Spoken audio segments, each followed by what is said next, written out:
마법의 주문. 우리는 일주일에 한 번씩 밤을 새워가며 명상하는 철야정진을 했습니다. 이따금 불경도 외우고 절도 하지만 대부분 시간을 조용히 묵상하며 보냈죠. 이날은 불교식 안식일과 같아서 모든 예불이 꽤 엄숙했습니다. 저는 늘 기대와 걱정으로 이날을 고대했습니다.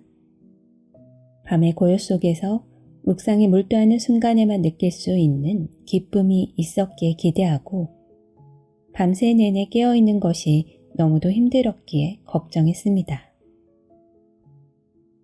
어느 날 밤이 여전히 어제 일처럼 생생합니다. 구름 한 점 없는 하늘에는 보름달이 떠 있었고 바람 역시 한 점 불지 않았습니다. 우리는 사방이 트인 아름다운 선당에 모였습니다. 바깥의 숲에서 온갖 소리가 들려왔죠.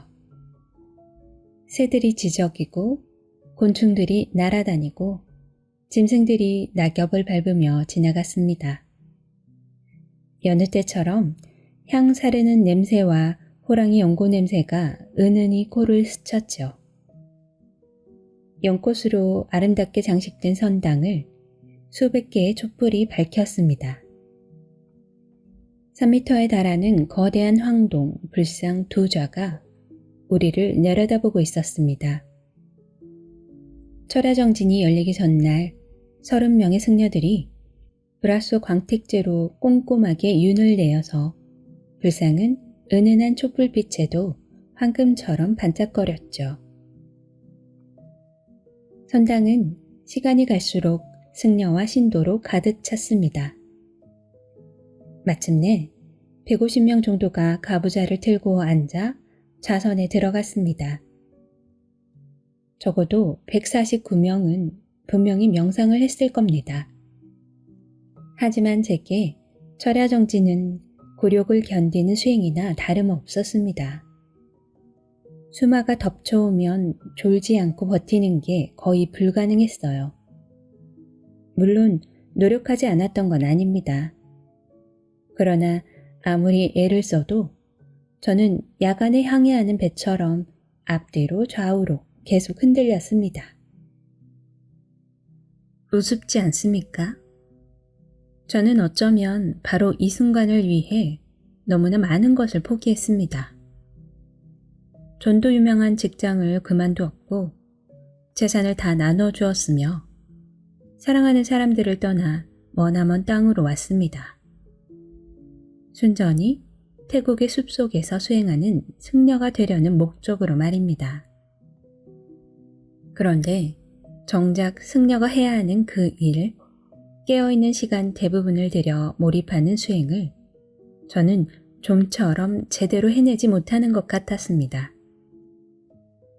하지만 저만 그런 게 아니었습니다. 저와 똑같은 문제로 시달리는 안타까운 영혼이 꽤 있었습니다.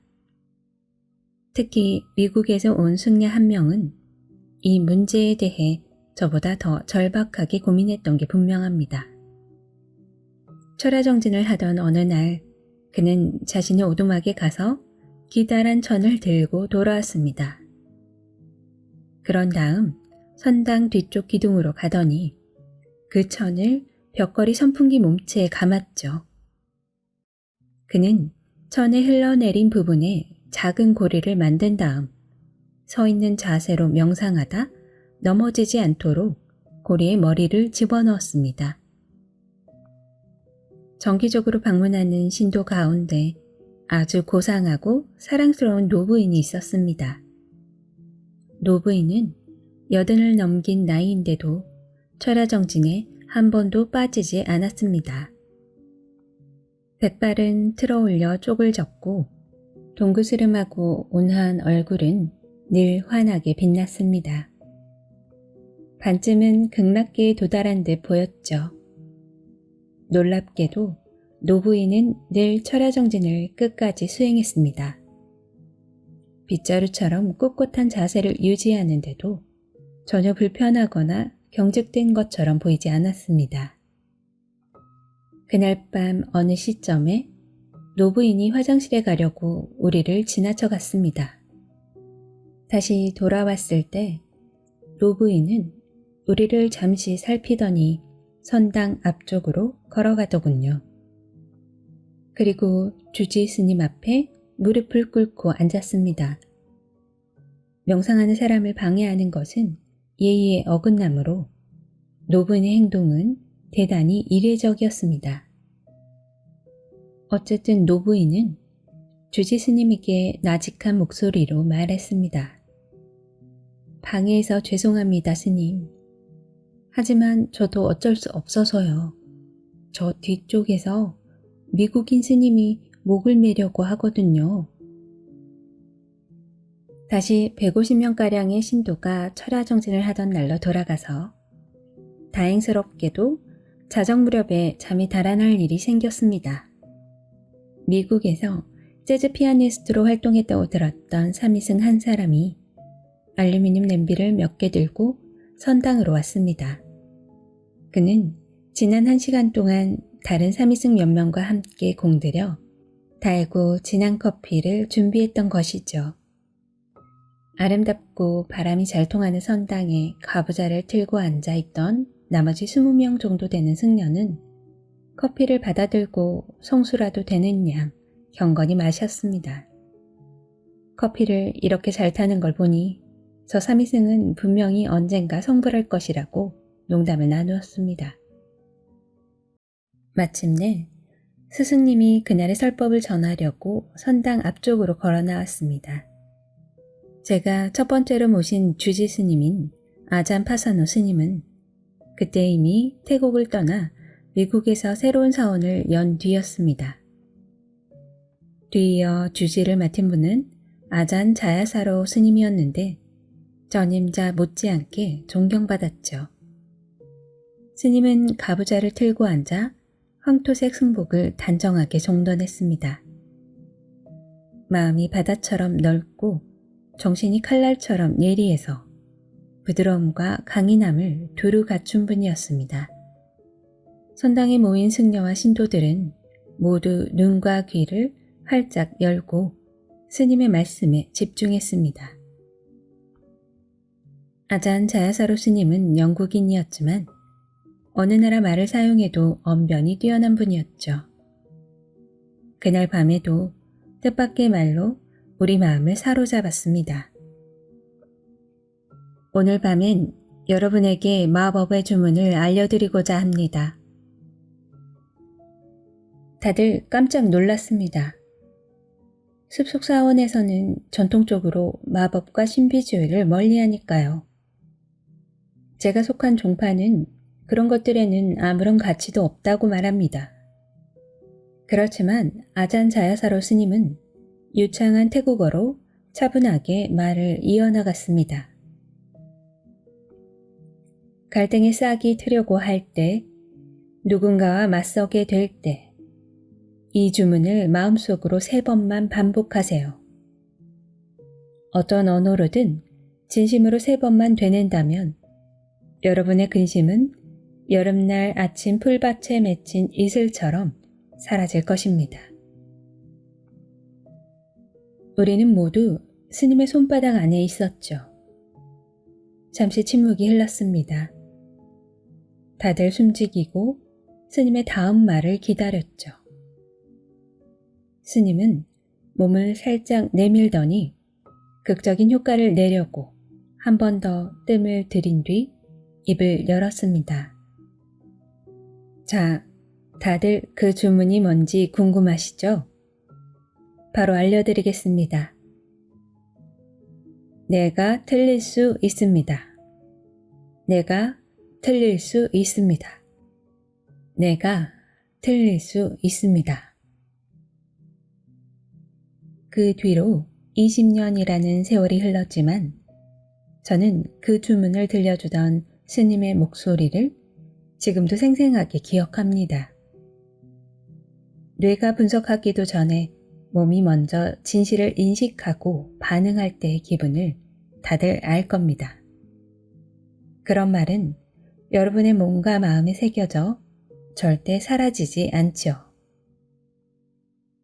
말은 이렇게 하면서도 솔직히 고백하자면 이 주문은 제가 가장 필요할 때 퍼뜩 떠올리기가 참으로 어렵습니다.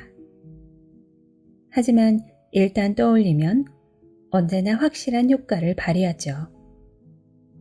더 겸손하고 더 건설적인 방향으로 갈 수 있게 합니다. 이 지혜는 시대를 초월하며 특정한 종교에 한정되지도 않습니다. 내가 틀릴 수 있습니다.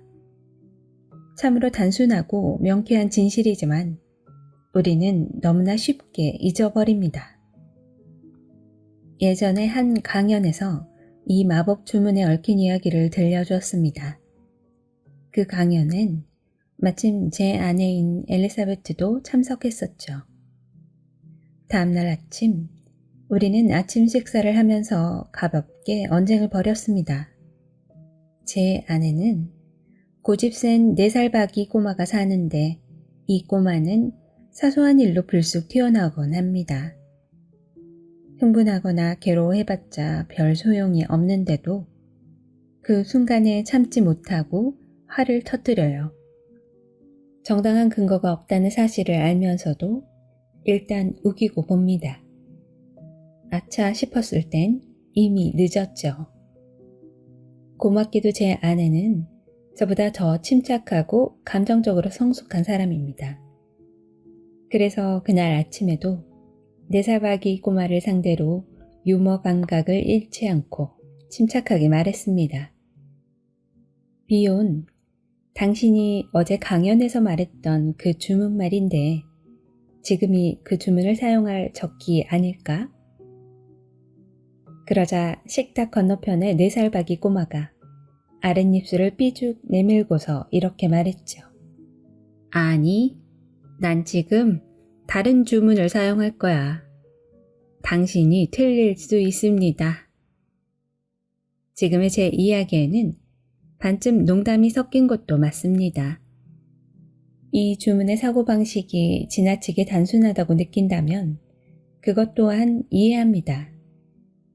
하지만 이 단순하면서도 겸손한 관점을 유지하기란 정말이지 쉽지 않습니다.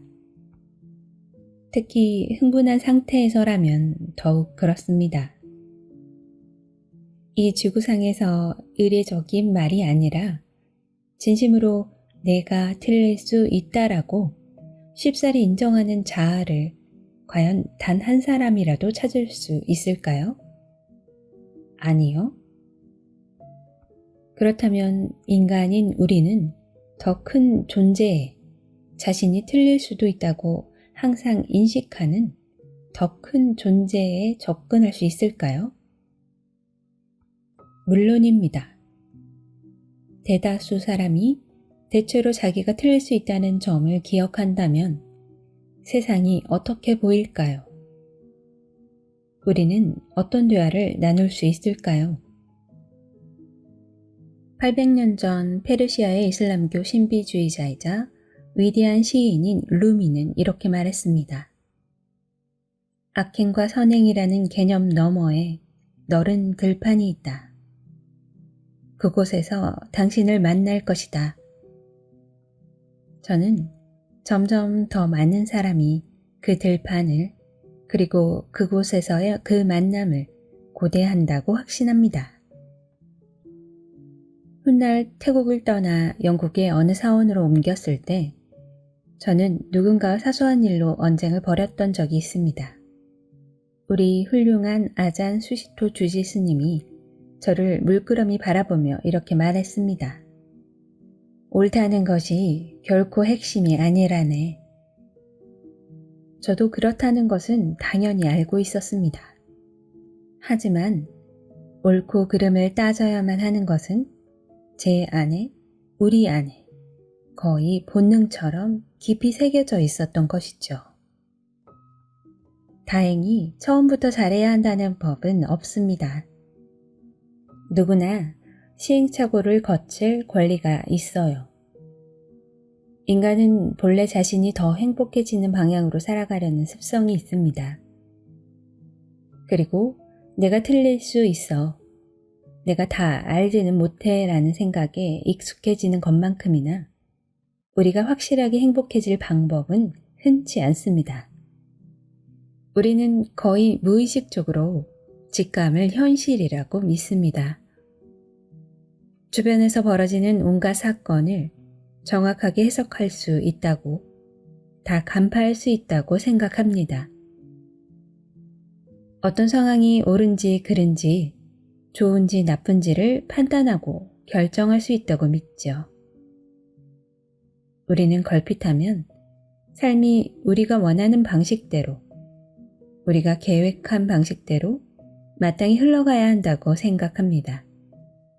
하지만 실상은 좀처럼 그렇게 되지 않습니다. 우리의 막연한 관념과 의지대로 삶이 이루어지리라고 기대하지 않는 것이 지혜의 시작입니다. 우리가 극히 무지하다는 것을 이해할 때 지혜가 싹 틉니다. 기적이 일어날 여지. 숲속 사원에서는 전통적으로 승려들이 10년을 수행하면 아잔이라는 직함을 받습니다. 태국어로 스승이라는 뜻인데 이때가 되면 실제로 가르치는 일을 맡게 됩니다.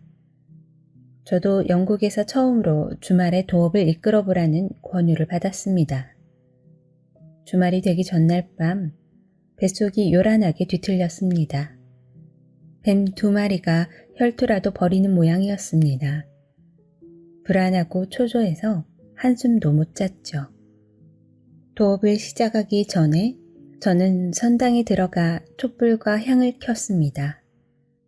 그리고 부처님께 절을 올리며 나직이 말했습니다.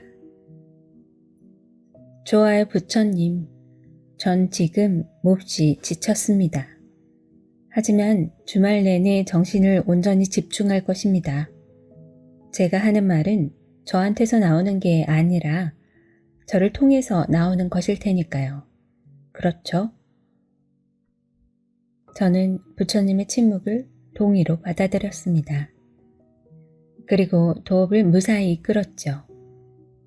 그즈음 저는 실제로 몹시 힘들고 지쳐 있었습니다. 신경도 갈수록 날카로워졌어요. 꽉 쥔 주먹을 활짝 펴고자 열심히 그리고 자주 수행해야 했습니다. 제게 떨어진 행정 업무가 늘어날수록 스트레스도 덩달아 늘어났습니다. 승려가 스트레스에 시달릴 줄 누가 알았겠습니까? 알다시피 스트레스에 시달리면 통제하려는 욕구를 내려놓기가 더 어렵습니다. 자신이 어떤 사람이든 간에 말입니다. 물론 아잔타니아 스님은 그런 낌새를 놓치지 않았죠. 6월 어느 날 저녁, 단체 좌선에 참여하고자 함께 선당으로 가는 길이었습니다. 봄 공기가 맑았어요. 사원정원의 백합 연못에서 잠자리떼가 햇빛을 받아 반짝이는 날개를 퍼덕거렸습니다. 아잔타니아 스님이 특유의 꿰뚫는 눈빛으로 저를 쳐다보았습니다. 그럴 때마다 스님의 입에서 짧고 아리송하면서도 귀중한 말이 나온다는 걸 알기에 저는 그 눈빛이 달가웠습니다. 그래서 무슨 이야기를 하려나 귀를 쫑긋 세웠습니다. 스님은 온화한 눈빛으로 나를 보며 말했습니다. 나티코, 기적이 일어날 여지를 꼭 남겨두세요. 그 순간 제가 꼭 들어야 하는 말이었습니다. 제가 잊고 있었던 진실이 거기에 있었습니다. 스님의 말이 옳았습니다. 실제로 저는 모든 걸 통제하려 들고 있었습니다. 그럴수록 삶은 외롭고 고달프며 불안하고 초조해지는 법인데 말이죠. 삶을 좀 더 믿고 맡겨야 했습니다. 삶에서 가장 좋았던 일들은 거의 대부분이 제 계획이나 노력으로 이루어진 것이 아니었습니다. 모든 것을 지시하고 예측하려 들수록 즐거움은 사라지고 더 괴로워집니다. 긴장할수록 지성의 일부가 사그라질 뿐이죠. 저는 오랜 시간 아디아산티라는 미국인 스승님을 모시고 가르침을 받고 있습니다. 환속하고 나서 몇 달이 지나 스승님께서 주최하는 수련회에 처음으로 참가했는데 참으로 심오한 경험이었습니다. 스승님 앞에선 거룩한 기운마저 느낄 수 있었죠. 일주일간 진행된 수련회에서 저는 스승님의 이야기를 한마디도 놓치지 않았습니다. 특히 어느 날 밤에 들려준 이야기는 가슴 깊이 새겼습니다.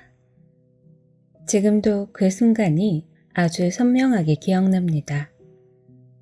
아디아산티는 이렇게 말했습니다. 잘 들어보세요. 떠오르는 모든 생각을 무작정 믿지 않아야 합니다. 주의가 흐트러지지 않아야 합니다. 현재 상황을 온전히 알아차려야 합니다. 그래야만 온 우주가 다음과 같은 원칙에 따라 운행된다는 근본적 진실을 알게 될 것입니다. 그 진실이 뭐냐고요? 당신이 알아야 할 때 알아야 할 것을 알게 될 것입니다.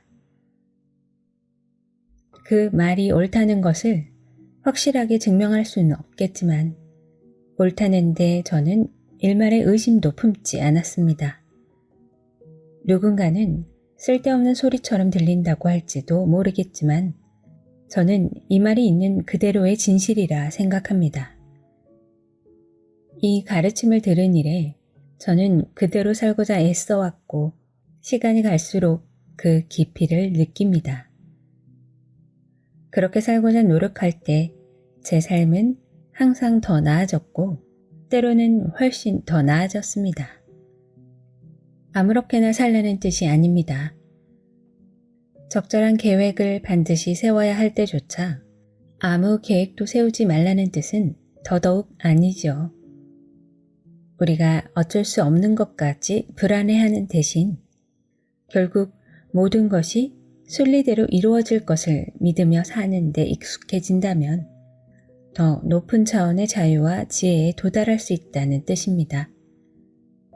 미래를 통제하고 애견하려는 헛된 시도를 내려놓을 수 있다면, 그럴 용기가 있다면 기적 같은 일이 일어납니다. 약간 단순화해서 말하자면 거의 모든 인간을 지배하는 생각에는 두 가지 종류가 있습니다. 과거를 중심으로 돌아가는 생각과 미래를 중심으로 돌아가는 생각이죠.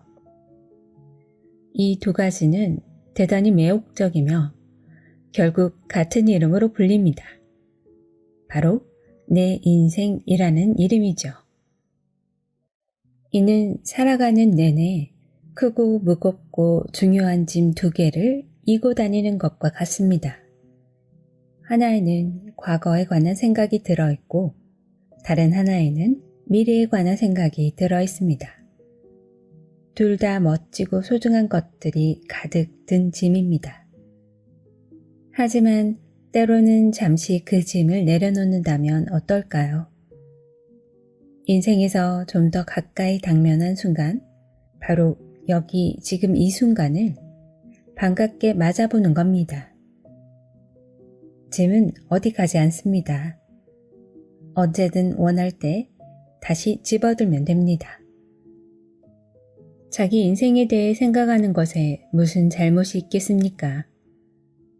다만 이따금 그 생각에서 벗어나는 데는 중요한 가치가 있습니다.